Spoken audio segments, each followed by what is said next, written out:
Mais vous me féliciterez quand j'aurai vraiment terminé le premier jet. Là, pour l'instant, bon, même si je suis vraiment à la fin, voilà, je mériterai vos félicitations quand ça sera le moment venu.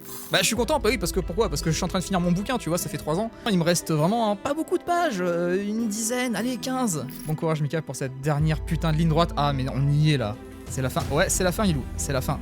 Là c'est la dernière session et je termine là. J'arrive pas à y croire que j'y suis. Ça fait tellement longtemps que je fais des sessions écriture avec vous. Merci infiniment. Là, ce qui s'est passé pour moi là, c'est complètement inédit. Salut YouTube, oui je sais, je reviens d'entre les morts après 3 mois d'inactivité sur la chaîne. 3 mois. Mais croyez-moi, c'était pour une très bonne raison. Une excellente même. C'est d'ailleurs le titre de la vidéo, et aussi le sujet. Et... eh ben j'ai oublié. Ça se voit que ça fait longtemps que j'ai pas fait de tournage. Les amis, j'ai le plaisir, et même un sacré plaisir, de vous annoncer que le tome 3 de la saga Mardas, dont je suis l'auteur, est officiellement terminé.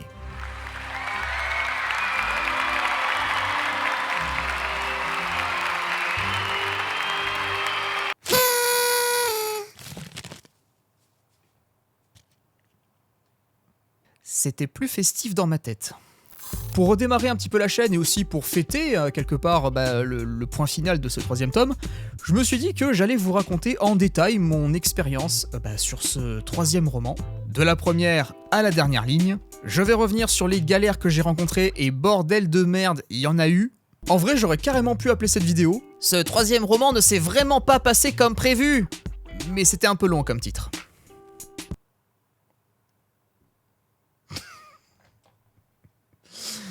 Et vous me dites rien. Je l'ai depuis tout à l'heure, vous me dites rien. Quand je pense que j'ai payé 15 balles pour ça. On va rentabiliser une dernière fois.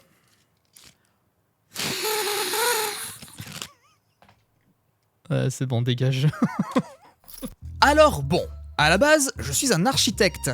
Alors pas le métier, parce que sinon je serais pas devant la caméra en train de faire le clown. Architecte dans le sens où je planifie tout de A à Z. Le moindre événement, la moindre révélation, la moindre scène est calculée, tout est prévu à l'avance. Les fondations sont méticuleusement étudiées pour qu'elles soient solides et cohérentes.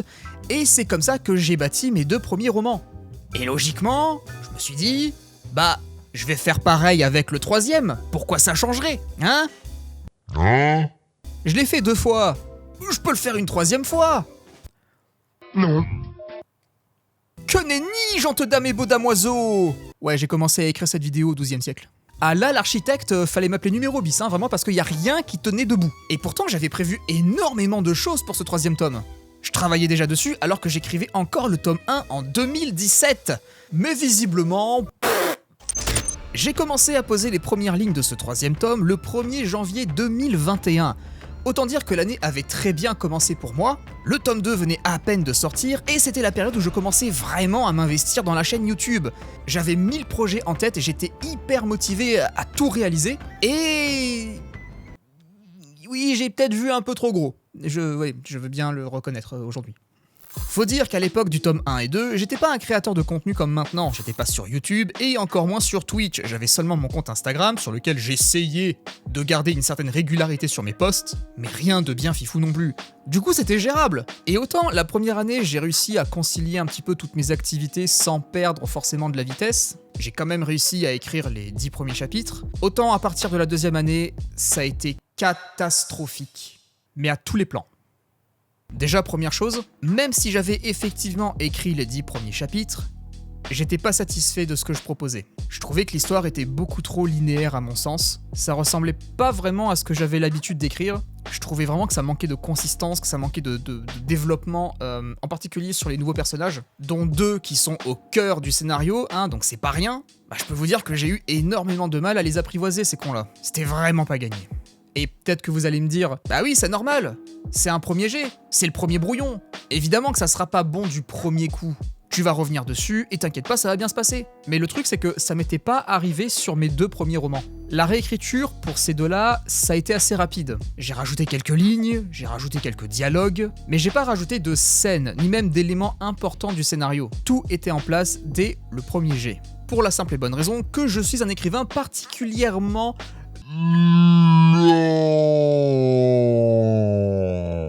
Ce qui me laisse le temps de réfléchir et d'écrire exactement ce que j'ai en tête.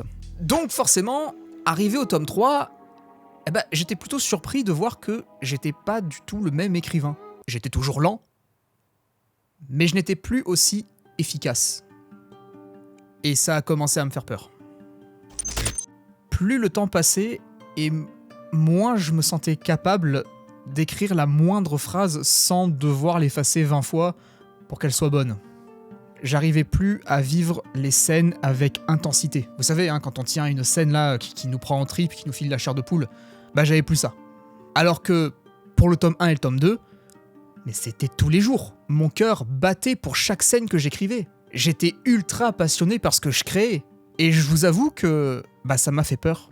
Je me suis dit, quoi ? Ça y est ? J'ai donné tout ce que j'avais à donner ? Déjà ? Alors qu'il reste 3 tomes à écrire ? C'est déjà la fin pour moi ? Après tout ce que j'ai sacrifié pour en arriver là, pour vivre de mon art, c'est fini.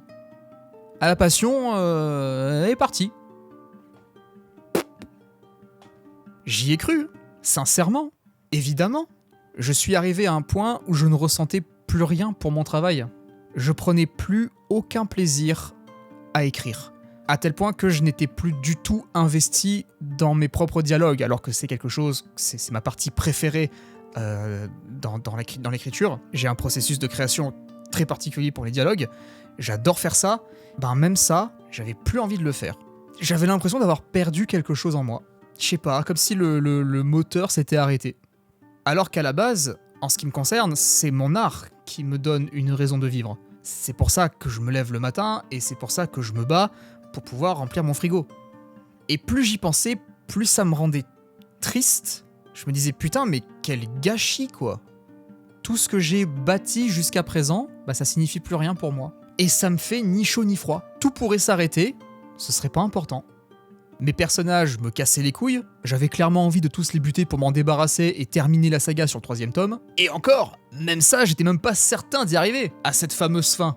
J'étais à 2 doigts de tout arrêter. Et puis, dans un élan de détresse absolue, je me suis tourné vers ma communauté, la commu des coquillettes, dont on peut voir d'ailleurs le fameux logo juste derrière moi, voilà, le fameux coussin. Et je leur ai demandé comme ça en passant, est-ce que ça vous botterait qu'on essaye de faire des sessions écriture ensemble sur Twitch ? Et à ma grande surprise, ils ont dit oui. Et c'est comme ça que j'ai lancé les streams écriture en 2022. Parlons-en un petit peu de ça parce que, mine de rien, ça a joué un rôle majeur dans la conception de ce 3e roman. En bien, comme en mal. Faut savoir que j'étais pas chaud à l'idée d'animer des streams de coworking, surtout avec des écrivains. Je me sentais pas à ma place, je voulais laisser ça à des gens compétents qui savent ce qu'ils font, comme Christelle Le Bailly par exemple, Charlie November, Karine Carville ou encore Weiss, qui sont des gens du milieu que je respecte énormément. Et moi j'étais là en mode, mais qu'est-ce que je fous là ? Les gens vont pas venir me voir, il y a carrément mieux ailleurs, pourquoi ils viendraient ?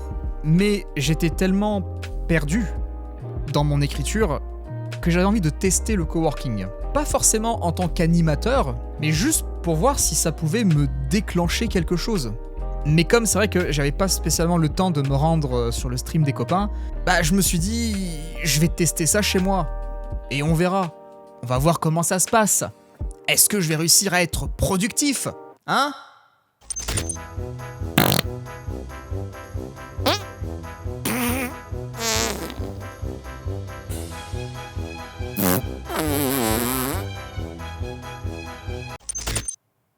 Bon, j'exagère, c'est pas tout le temps comme ça.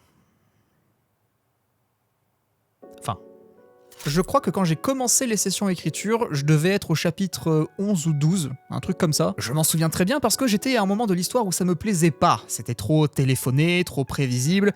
Et moi, j'ai une règle d'écrivain à ce sujet-là, c'est que dès qu'une scène me saoule, si vraiment j'arrive pas à avancer, si je m'ennuie, je la supprime. Définitivement. Et je repars complètement sur autre chose. Quitte à ce que ça chamboule un petit peu le scénario, c'est pas grave. Mais je ne veux pas continuer une scène qui m'ennuie. C'est mort. Parce que si ça m'ennuie, alors que c'est moi qui l'écris, il y a de grandes chances que ça ennuie aussi le lecteur. Et ça, c'est hors de question.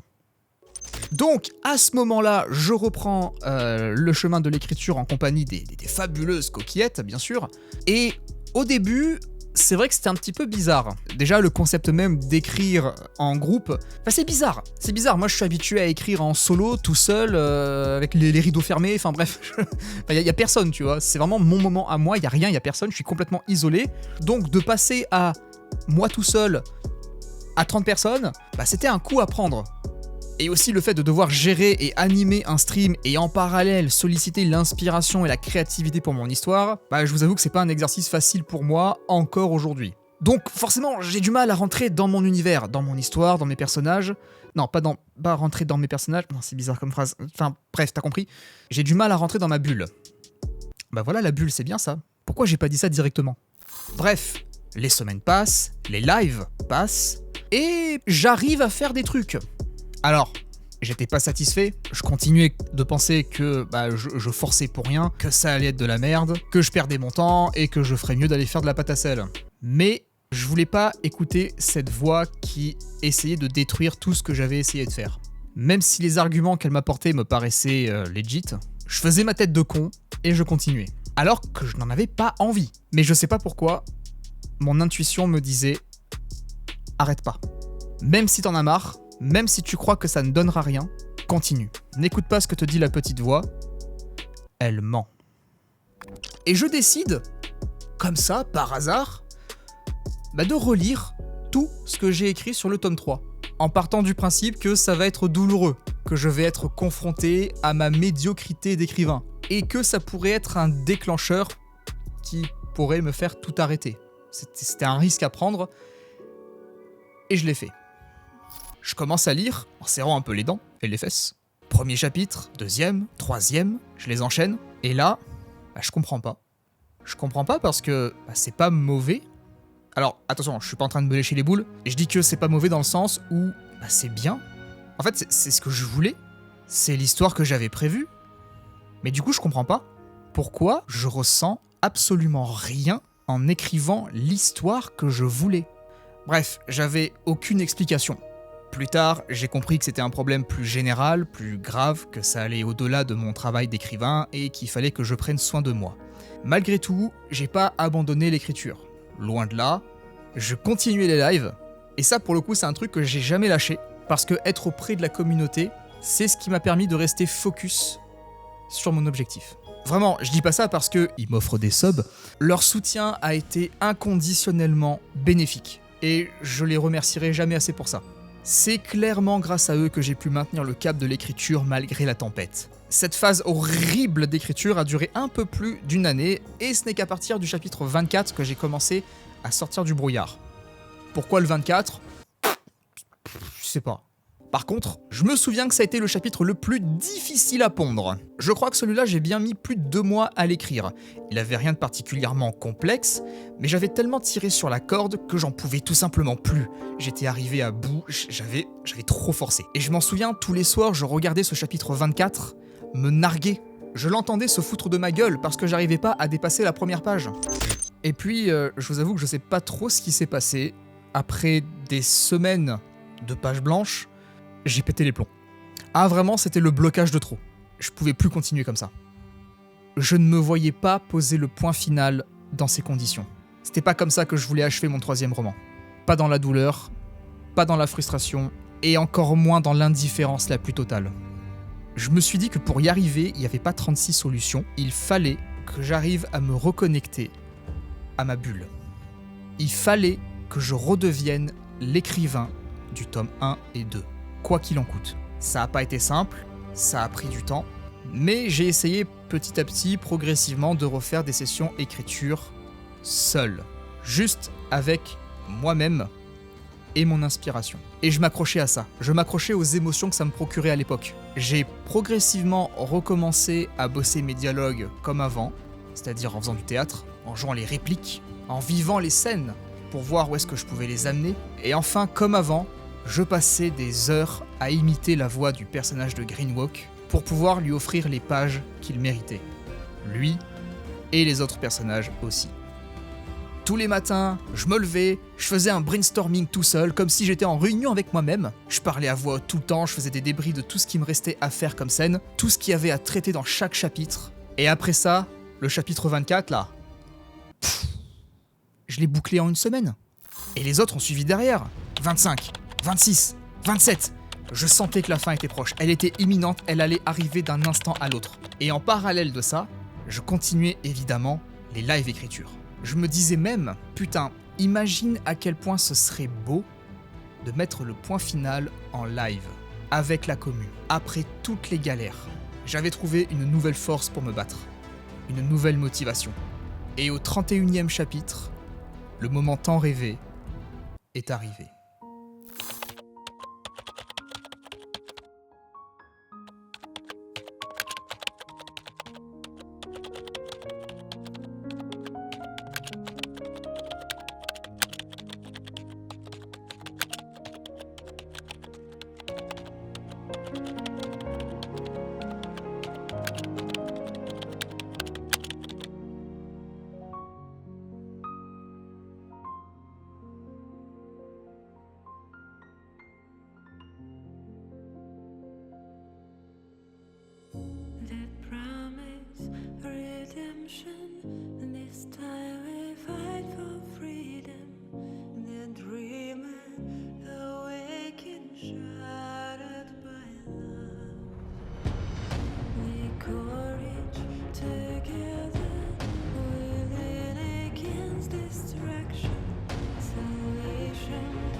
Ce troisième roman m'aura pris 2 ans et 8 mois, 569 pages et 157 011 mots. Les plus difficiles que j'ai jamais eu à écrire, et paradoxalement, les plus marquants. Tu m'as vraiment cassé les couilles, tu sais. Je t'aime, hein. Vraiment, je t'aime, hein. Mais putain, tu m'as saoulé. Ce premier jet partira en réécriture dès la semaine prochaine. On perd pas de temps. On n'arrête pas la machine, on prend pas de risques. Et on pourra espérer une sortie officielle pour début 2024, si tout se passe bien. Mais bon, on va partir du principe que, oui, ça va bien se passer. Je te déteste. Mais je t'aime aussi, tu vois, du coup c'est chiant. En fait, t'es comme un chat. Quand tu fais des bêtises, j'ai envie de t'étrangler, mais je t'aime tellement que je pourrais jamais te faire de mal. Je me mets à parler à un poster, putain, faut vraiment j'aille me coucher. J'aurais jamais pu faire ça sans vous. Donc merci infiniment pour votre soutien. Merci aussi aux nouveaux arrivants de la chaîne. Coucou. Voilà, désolé, on s'est pas trop vu ces temps-ci, mais promis, c'est bon. Maintenant, on peut reprendre les vidéos comme avant. Et les deep web. Je sais que ça vous a manqué aussi. Moi aussi. Bizarrement. D'ici la prochaine vidéo, portez-vous bien. Des bisous. Ciao.